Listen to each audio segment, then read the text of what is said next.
भारत एक हिंदू राष्ट्र है।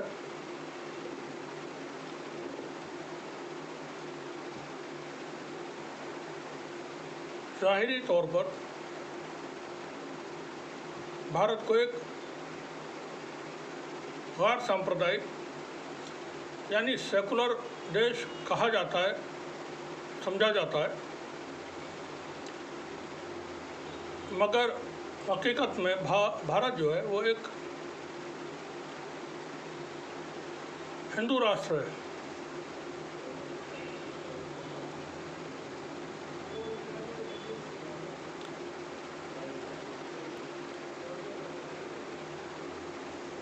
अंग्रेज़ों से लड़ने वाले और भारत को आज़ाद कराने वाले स्वतंत्रता सेनानियों ने कभी सोचा नहीं होगा कि बहुत कम वक्त के अंदर भारत ऐसा देश बन जाएगा, एक धर्म प्रधान देश बन जाएगा,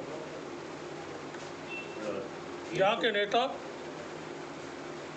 प्रधानमंत्री, मुख्यमंत्री और दूसरे बड़े बड़े जो संवैधानिक पदों पर लोग आसीन हैं, वो धर्माचार्यों की तरह होंगे और धर्म का प्रचार करेंगे, धर्म का प्रसार करेंगे।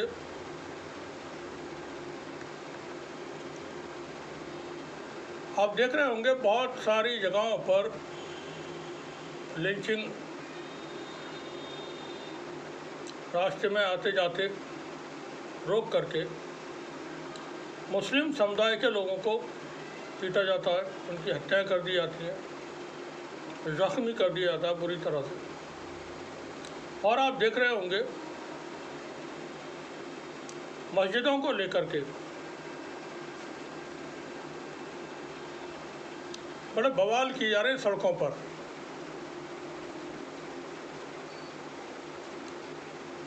अब एक चलन चला हुआ है देश के अंदर कि मुस्लिम समुदाय की इबादत गाहों को, मस्जिदों को, मदरसों को, खानकाहों को उनको विवादित बताना शुरू करें और कहना शुरू करें कि ये मंदिर थे और मंदिरों को तोड़ करके इनको बनाया गया है।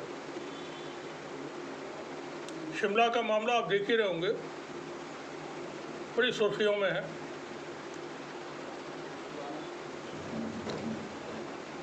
उत्तर प्रदेश के मेरठ में आज ही की खबर है, सचिन गुप्ता साहब ने एक्स पर यह पोस्ट की हुई है, वीडियो भी उन्होंने शेयर किया हुआ है।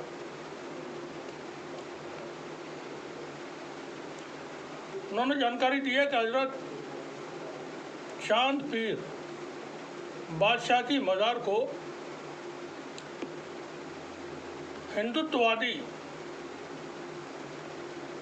संगठनों के कार्यकर्ताओं ने हनुमान मंदिर बना दिया है। वहाँ हनुमान जी की मूर्ति स्थापित कर दी गई है और पूजा पाठ शुरू कर दिया गया है। ये चीज़ें चलती रहेंगी, रुकेंगी नहीं आसानी के साथ। आसानी क्या, किसी भी तरीके से नहीं रुकेंगी। भारत के मुख्य न्यायाधीश के घर पर जब भारत के प्रधानमंत्री गणेश उत्सव की पूजा में शामिल होते हैं और जाकर के वहाँ पूजा अर्चना करते हैं और वो वीडियो ट्वीट करते हैं खुद अपने हैंडल से। मुख्य न्यायाधीश के यहाँ पर भारत के प्रधानमंत्री का जाना, एक उनके निजी कार्यक्रम में जाकर के शामिल होना और उसकी सूचना खुद प्रधानमंत्री द्वारा दिए जाना, बड़े संकेत छिपे हैं इसमें।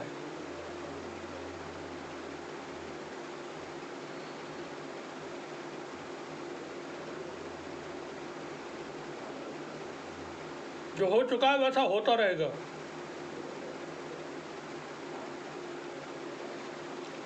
ये खबर आपको बताते हैं, उत्तर प्रदेश के मुख्यमंत्री हैं माननीय योगी आदित्यनाथ, आज वो गोरखपुर में थे और दीनदयाल उपाध्याय गोरखपुर विश्वविद्यालय में समृद्ध समाज के निर्माण में नागपंथ का अवदान विषय पर आयोजित अंतर्राष्ट्रीय संगोष्ठी का उन्होंने उद्घाटन किया और वहाँ उन्होंने संबोधित किया। क्या कहा उन्होंने, ये वीडियो उनका सुनवाते हैं, आप सुन लें। आचार्य शंकर जब अपने अद्वैत ज्ञान से परिपूर्ण होकर के आगे की साधना के लिए वे काशी में आए, तो काशी में साक्षात भगवान विश्वनाथ ने उनकी परीक्षा लेनी चाहिए और उन्होंने इस बात को देखा कि प्रातः काल जब ब्रह्म मुहूर्त में आदि शंकर गंगा स्नान के लिए जा रहे होते हैं, तो वह सबसे अछूत कही जाने वाली एक सामान्य व्यक्ति के रूप में वह उनके मार्ग के सामने खड़े हो जाते हैं। तो स्वाभाविक रूप से आदिशंकर के मुंह से निकलता है, हटो, मेरे मार्ग से हटो।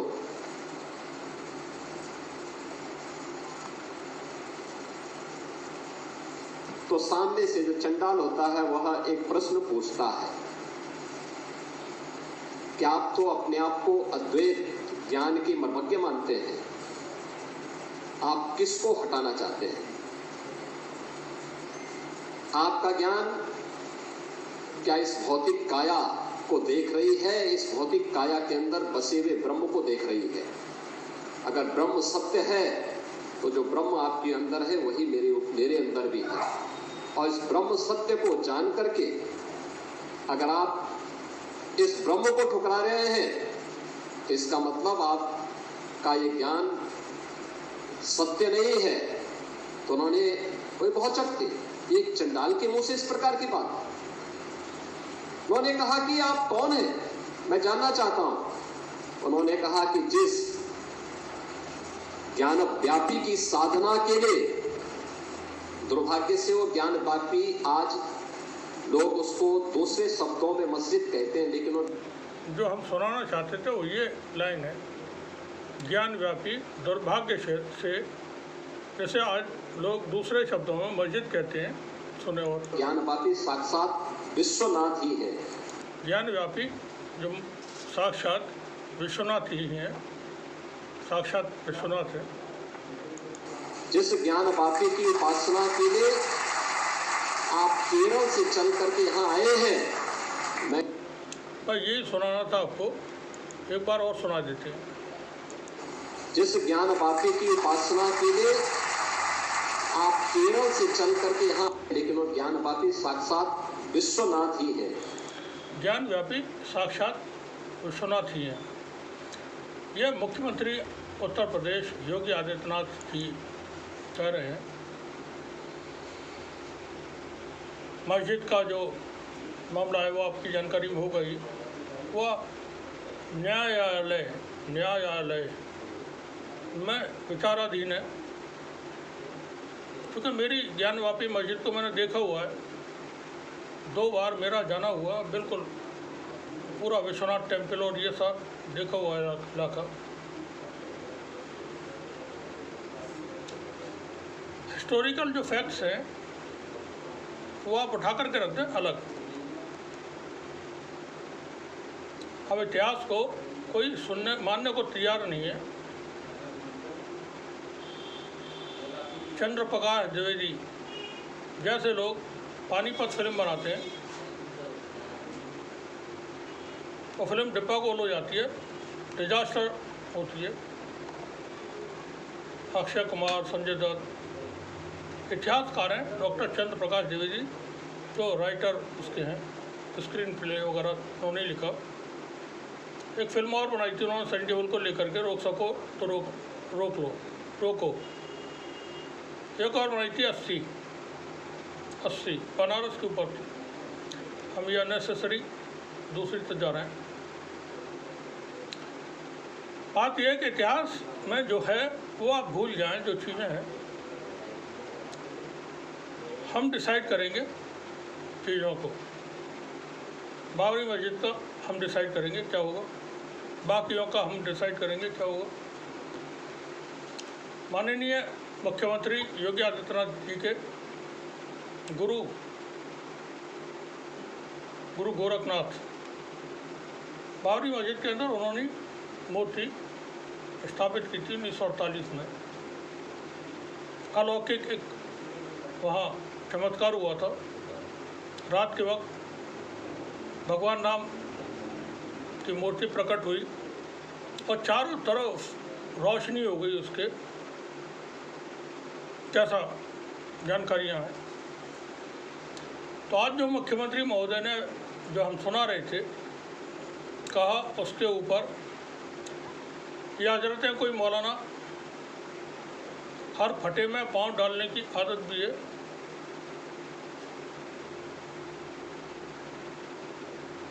मजबूर भी हैं। यह कोई एक संगठन है, ऑल इंडिया मुस्लिम जमात के राष्ट्रीय अध्यक्ष मौलाना मुफ्ती शहाबुद्दीन रजवी बरेलवी ने मुख्यमंत्री योगी आदित्यनाथ के ज्ञानव्यापी वाले बयान पर अपनी प्रतिक्रिया दी है। मौलाना ने कहा है कि ज्ञानव्यापी एक ऐतिहासिक मस्जिद है। Yes, it's historical mosque. इसको बनाने का जो क्यों बनाई गई थी, क्या हुआ था, वो पूरी एक दास्तान है।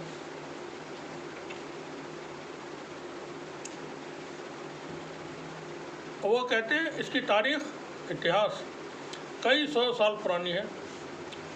मौलाना शहाबुद्दीन रजवी ने कहा, मुख्यमंत्री योगी आदित्यनाथ ने जो बयान दिया है, ज्ञानव्यापी को मस्जिद कहना दुर्भाग्यपूर्ण है। यह विश्वनाथ मंदिर है, उनको यह बयान शोभा नहीं देता। अब ये बताएंगे मुख्यमंत्री को क्या शोभा देता है, नहीं देता है, और इनकी सुनेगा कौन, या इनको पूछता कौन है। वो एक जिम्मेदार कुर्सी पर बैठे हुए हैं। वो हर व्यक्ति के मुख्यमंत्री हैं, लेकिन वो तो 80-20 की बात करते हैं। मौलाना साहब मुख्यमंत्री ने खुद ही 80-20 की बात की थी। चाहे किसी ने वोट दिया या नहीं, वो हर एक के मुख्यमंत्री मौलाना कह रहे हैं। अब मौलाना का अपना एक व्यू है, वो जाहिर कर रहे हैं। तो यहाँ मौलाना साहब योगी आदित्यनाथ के बारे में और आगे क्या कहते हैं वो सुन लें। मौलाना ने मुख्यमंत्री योगी आदित्यनाथ की तारीफ करते हुए कहा कि कानून व्यवस्था के मामले में उन्होंने बेहतर कदम उठाए हैं। 12,000 एनकाउंटर हुए हैं। मौलाना की बाईं टांग पकड़ के उसमें गोली मारी जाए, जंगल में ले जाके वो कहा जाए कि दौड़ो मौलाना रात के वक्त। मुख्यमंत्री की जिम्मेदारी बनती है कि वो हर व्यक्ति के लिए काम करें और कानून व्यवस्था को दुरुस्त रखें, ताकि लोग अमन व शांति के साथ अपनी रोज़ाना की ज़िंदगी गुजार सकें। ये मौलाना फरमा रहे हैं। मौलाना शहाबुद्दीन रजवी ने कहा कि ज्ञानव्यापी का मामला न्यायालयों में विचाराधीन है। ऐसी परिस्थितियों में मुख्यमंत्री के इस बयान से कानून की प्रक्रिया प्रभावित हो सकती है। इसलिए मुख्यमंत्री को धार्मिक बयानों से परहेज करना चाहिए।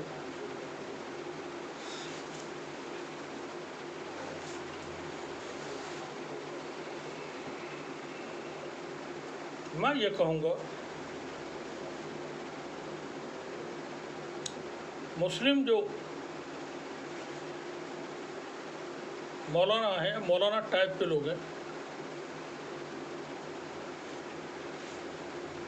इनको आप अपनी ज़बानें बंद कर लेना चाहिए पूरी तरह से।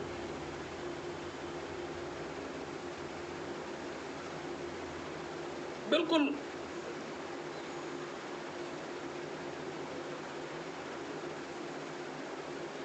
ना आपके पास कोई दूरंदेशी होती है,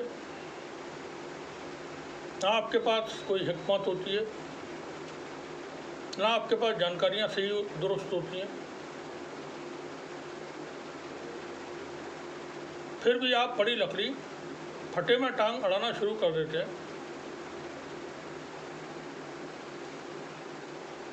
बाबरी मस्जिद का जो जजमेंट था, जो मामला था, उसके बाद से भी अभी आंखें नहीं खुली है। प्रधानमंत्री सीजीआई के घर पर जा रहे हैं पूजा अर्चना करने, गणेश उत्सव की पूजा करने।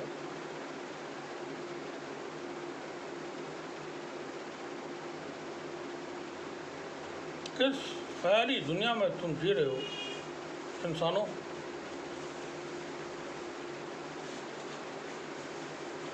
बेवकूफ मत बनाओ किसी को भी।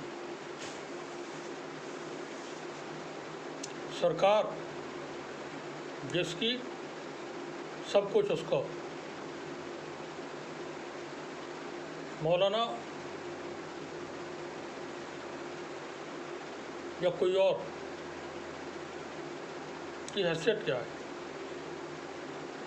हुकूमत,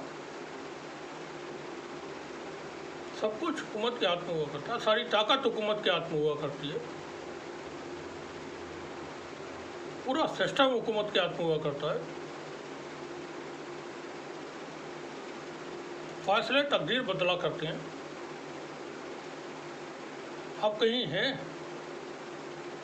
अगर कहीं हैं तो अपने आप को जाहिर करें।